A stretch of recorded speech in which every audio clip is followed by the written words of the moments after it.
সম্পর্ক, ভিন নারীর প্রতি নজর, জিনা, ব্যভিচার, হারাম রিলেশন ইত্যাদি ইত্যাদি।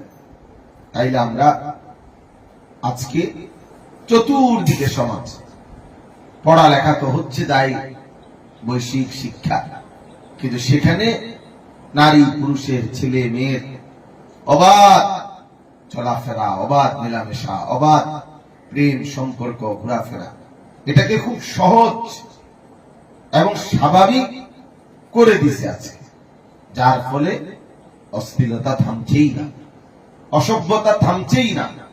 প্রতিনিয়ত আজকে সবাই যেন বেসামাল, এবং এখন রাষ্ট্রীয়ভাবে এই নারীরা প্রস্তাব দিছে যে নারীদের অশ্লীলতাকে, অসভ্যতাকে যেন রাষ্ট্রীয় স্বীকৃতি দেওয়া হয়। বিষয়টা এমন, তাহলে এর চাইতে বড় আফসোসের বিষয় আর কি হইতে পারে? এই জন্য আমার বোধ সময়ের এই প্রয়োজনে, বাস্তবতার এই বর্তমান প্রেক্ষাপটে আমাদের এই কওমি মহিলা মাদ্রাসাগুলো আল্লাহ তাআলা অফুরন্ত একটা নিয়ামত, যে শেষ আমরা এটুকু কমপক্ষে দেখাইতে পারি যে আমাদের মেয়েরা কোথায় পড়বে।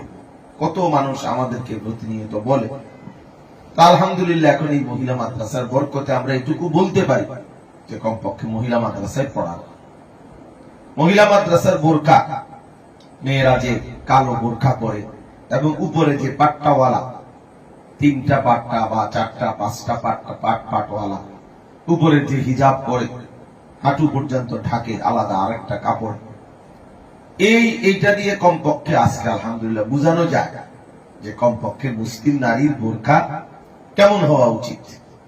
আমাদের এই মহিলা মাদ্রাসার বরকতে আলহামদুলিল্লাহ এটা বোঝানো যায়। নাই তো শয়তান আল্লাহর কাছে ওয়াদা করছিল যে আমি আপনার বান্দাদের কাছে লা উযায়্যিনান্না আ'মালাহুম, আপনার বান্দার আমলটাকে আমি গুনাহের রং দিয়ে, আমার শয়তানি রং দিয়ে সাজায় দেব, মানে এটার মধ্যে একটু কালার করে দেব।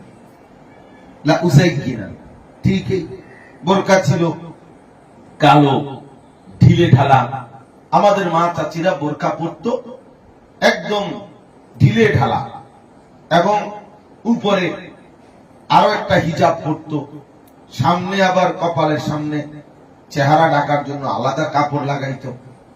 এই সব কিছু বাদ দিয়া শয়তান এখন এই বোরখার মধ্যে দিছে কালার লাগাইয়া, এইটারে এখন লাল, নীল, হলুদ, কমলা, বেগুনি, মানে যত কালারের 3 পিস তত কালারের বোরকা।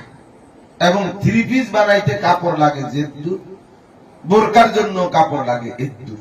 তো এটা এত টাইট হইলে তো এটা বোরকা হইল। আর এইটার মধ্যে যদি এতগুলো কালার হয়, ডিজাইন হয় বোরকা এটার মধ্যে, তাইলে এই বোরকার উপরে যে সৌন্দর্য লাগাইলো এটার মধ্যে, তো এইটা কি দিয়ে ঢাকবে? বেড়াই যদি ঘাস খায় তো আর বেড়ারে বাহাই, তাহলে বোরকাকে দেওয়াই হলো নারীর সৌন্দর্যকে ঢেকে রাখার জন্য। আর বোরকাই যদি হয় এত কালারের, এত রঙের, এত ঢঙ্গের, তো এখন আর সৌন্দর্য ঢাকলো কোথায়? এই জন্য এই লাল, নীল, হলুদ, কমলা, বেগুনি এবং টাইট শরীরের সাথে আটসাট এই যে কাপড়গুলো মহিলারা বোরকা হিসাবে পরে, এগুলো একেবারে কোনোভাবেই এগুলো বোরখাও না, বোরকার জাতও না। এগুলো ইবলিস শয়তানের আর একটা পোশাক ছাড়া আর কিচ্ছু। এর দ্বারা মুসলিম নারীর বোরকা হয় না, সাফ কথা। আমি একবার একজনের বলার পরে কইছে যে বেশি বললে তো হুজুর এডিও ফিরত না, আমি বেডি যদি কিচ্ছুই না পড়ে তা আমার সমস্যা। কোন মহিলা যদি কিছুই না পড়ে তোর মহিলার সমস্যা, আমার তো এর কোনো অসুবিধা নেই। আমি আল্লাহর দিন কমামুখী লেগে আমি এটা ঠিক আছে আপাতত তাইলে এটাই পড়ি, তো কয়দিন পরে আরো ছোট করলে তো এখন আমি বলবো যে বুঝি আপাতত এইটাও পড়ব, তো তা আপাতত তার পড়তে। এই জন্য ইসলামের মধ্যে কোন মাসআলায় আপাতত কি, আবার দিন যেটা যেমন আছে এটাই এমন শরীয়তের বিধান। কেউ মানলেও এটা, কেউ না মানলেও এটা আল্লাহ তাআলার হুকুমের মধ্যে কম বেশি হবে না। সবাই মানলেও হুকুম যা, কেউ না মানলেও হুকুম তাই, আল্লাহর বিধান বদলাবে না। এজন্য আমরা আপনাদের কাছে অনুরোধ করি, আলহামদুলিল্লাহ যারা মা বোনও এসেছেন, যে কয়েকজনই এসেছেন, আপনাদের কাছে বোন মা আমার অনুরোধ, মা নিজের ইজ্জতের কদর করেন, পর্দার কদর করেন, একদম ঢিলে ঢালা কালো বোরখা পরবেন এবং নিজের আখলাকের দিকে হেফাজত করবেন। আল্লাহ তাআলা যেন আপনাদেরকে